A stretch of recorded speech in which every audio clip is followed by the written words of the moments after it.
Xin chào các bạn, chào mừng các bạn đã quay lại với kênh Cô Ba Bình Dương. Hôm nay chúng ta sẽ cùng nhau làm món cá cơm rim mặn ngọt nha các bạn. Những con cá cơm nhỏ xíu, khi rim đúng cách sẽ dễ lên màu nâu óng ánh, bóng nhẹ, thơm lừng và bắt cơm vô cùng. Tuy nhiên, để cá không bị tanh, không bị cứng mà vẫn giữ được độ giòn, thấm đều gia vị, không bị khô thì cần có một bí quyết nhỏ. Mời các bạn cùng mình vào bếp thực hiện ngay món này nha.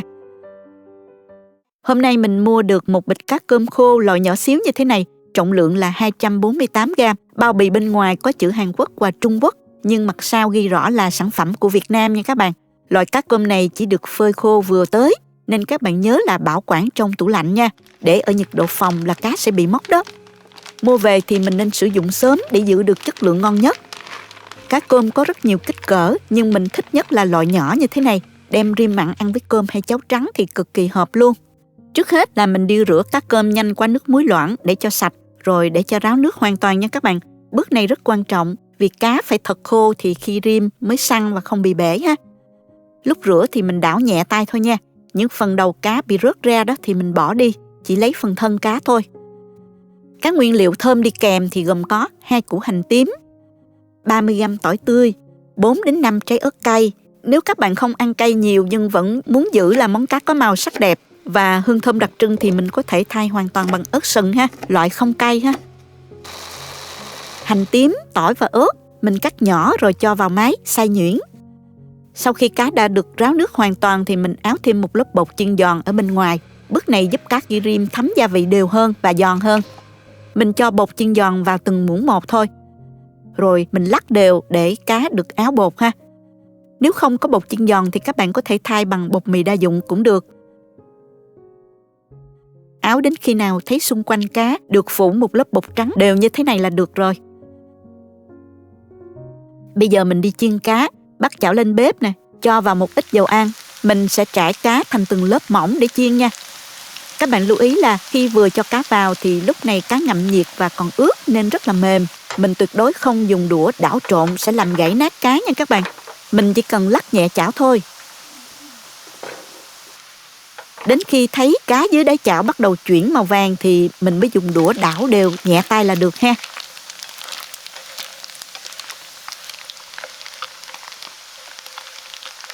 Khi toàn bộ cá đã chuyển sang màu vàng giòn thì mình vớt ra. Các bạn nên dùng một chiếc rây lọc để vớt cá, giúp cá tách dầu dễ dàng hơn. Mình cứ chia ra, chiên từng lớp mỏng từ từ cho đến hết luôn nha. Không nên chiên một lúc quá nhiều nha các bạn. Cá rất nhỏ nên thời gian chiên cũng nhanh lắm. Thấy cá vàng giòn là mình vớt ra ngay luôn. Sau khi chiên xong thì mình pha phần sốt để rim cá. Bắt chảo lên bếp và cho vào một muỗng canh dầu ăn, một muỗng canh dầu màu điều. Dầu màu điều sẽ giúp món cá rim lên màu đỏ đẹp. Nếu không có, các bạn có thể thay bằng ớt paprika hoặc bột điều hoặc nước màu đường cũng được luôn. Khi dầu nóng thì mình cho hết phần hành tím, tỏi và ớt đã xay vào, phi thơm.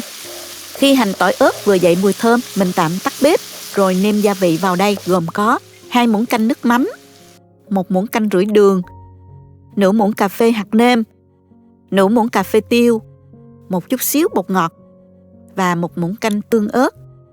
Khuấy đều và bật bếp trở lại và nấu cho hỗn hợp sôi lên khoảng 1 phút để phần sốt được sánh lại. Khi sốt đã sánh lại thì mình cho hết phần cá đã chiên giòn vào, đảo nhanh tay cho cá áo đều hết nước sốt. Lúc này mình hạ lửa nhỏ vừa và tiếp tục đảo cho đến khi phần nước sốt trút hết vào và thấm vào trong cá.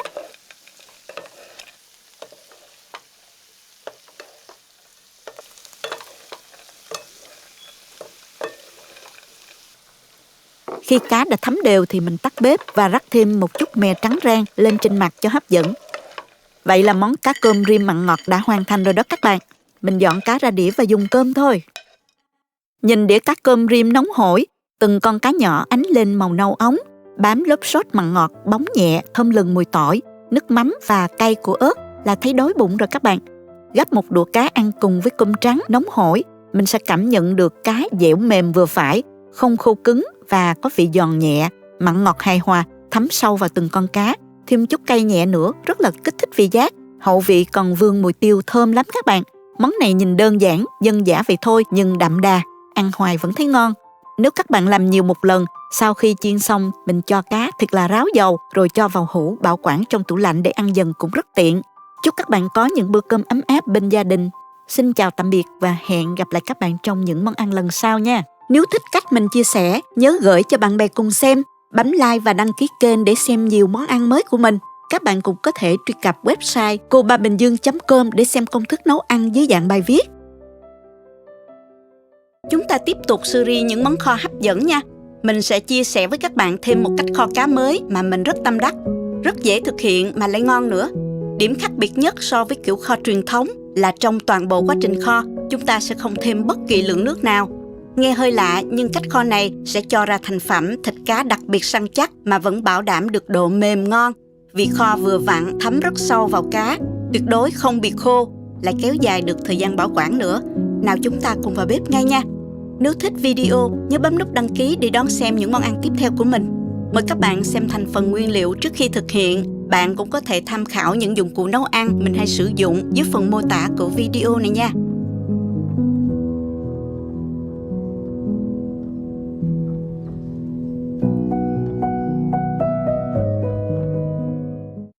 Cá này tiếng Mỹ gọi là silverside nè.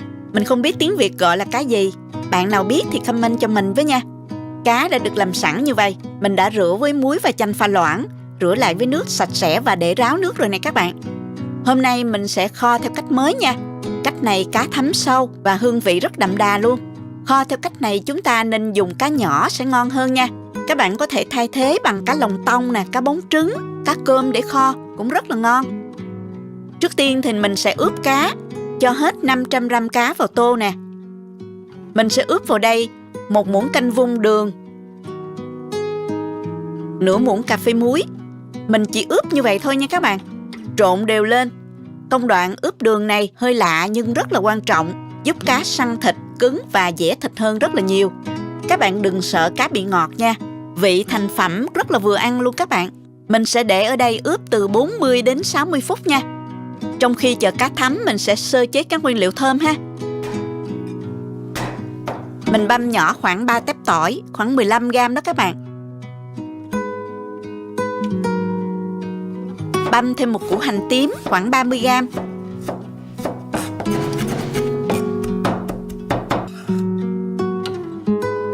Cắt nhỏ vài tép hành lá nữa nha.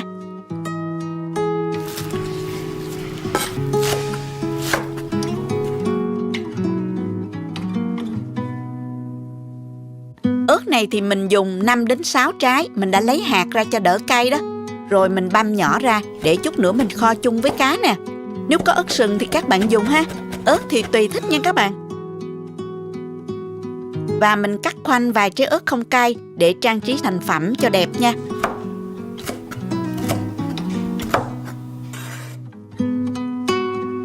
Cá đã ướp được 50 phút rồi. Các bạn nhìn nè, cá bây giờ trở nên trong lại và nhìn thấy tươi xanh như mới luôn nè. Phần nước này đó các bạn bỏ đi ha, nên cá sẽ không bị quá ngọt đâu nha, các bạn yên tâm. Mình đổ cá ra rổ cho ráo nước rồi mới kho nha. Bây giờ đến công đoạn chính là kho cá nha. Mình sẽ kho bằng nồi đất nha các bạn. Cho dầu vào nhiều một chút để mình phi hành tỏi, tầm 3 muỗng canh dầu đó. Khi dầu hơi nóng thì mình cho hành tím vào trước nè. Rồi đến tỏi.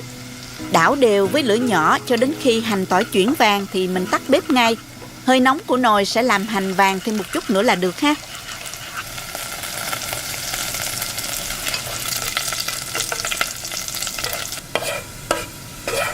Mình múc bớt dầu ra cùng hành tỏi phi luôn để hành tỏi không bị cháy á các bạn. Và mình để đây chút nữa mình sẽ dùng đến. Chừa lại trong nồi khoảng hơn 1 muỗng canh dầu và mình mở lửa trở lại.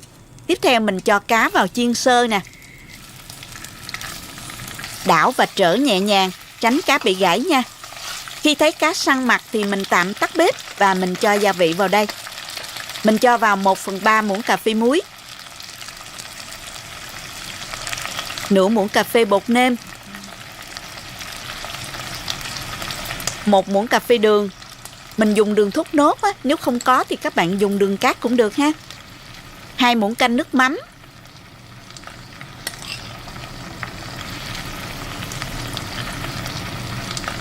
1/3 muỗng cà phê bột ngọt cho điều vị. Bạn nào không dùng bột ngọt thì mình không cho vào nha. 2 muỗng cà phê nước màu đường,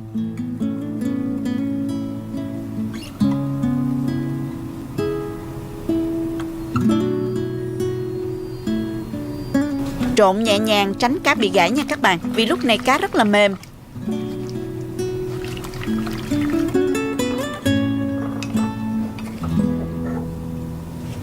Và mình cho ớt băm vào kho cùng. Kho theo cách này thì mình không dùng thêm nước nha các bạn.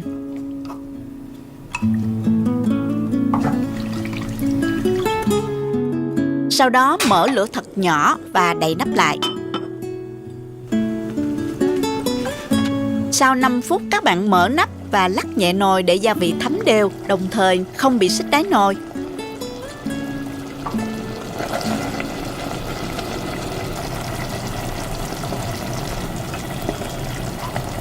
Và mình tiếp tục đậy nắp lại.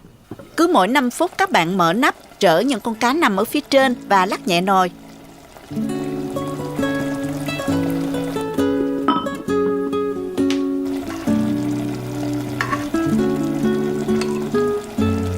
Sau khi kho được 10 phút thì cá đã bắt đầu lên màu rồi. Mình dùng muỗng nhỏ lấy phần nước bên dưới rưới đều lên những con cá nằm ở phía bên trên để cá được thấm đều gia vị hơn ha các bạn. Lúc này thì mình không cần đậy nắp nữa.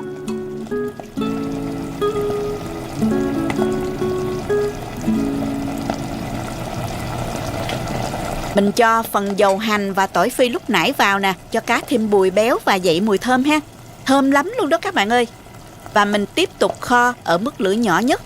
Kho riu riu cho nước kho nó rút hết vào cá nè. Mình kho khoảng 8 đến 10 phút nữa nha, cho đến khi các bạn thấy nước nó rặt lại là được ha. Và mình cho ớt cắt khoanh, hành lá nữa cho thơm nè. Với liều lượng cá và gia vị như vậy, theo khẩu vị của mình là rất là vừa đủ. Tuy nhiên các bạn có thể điều chỉnh theo khẩu vị gia đình ha. Như vậy là được rồi nè các bạn. Mình tắt bếp luôn. Cá được thấm gia vị và lên màu bắt mắt chưa nè. Cá bây giờ rất là cứng cáp, không sợ bị gãy nữa nha các bạn. Rất là thơm luôn.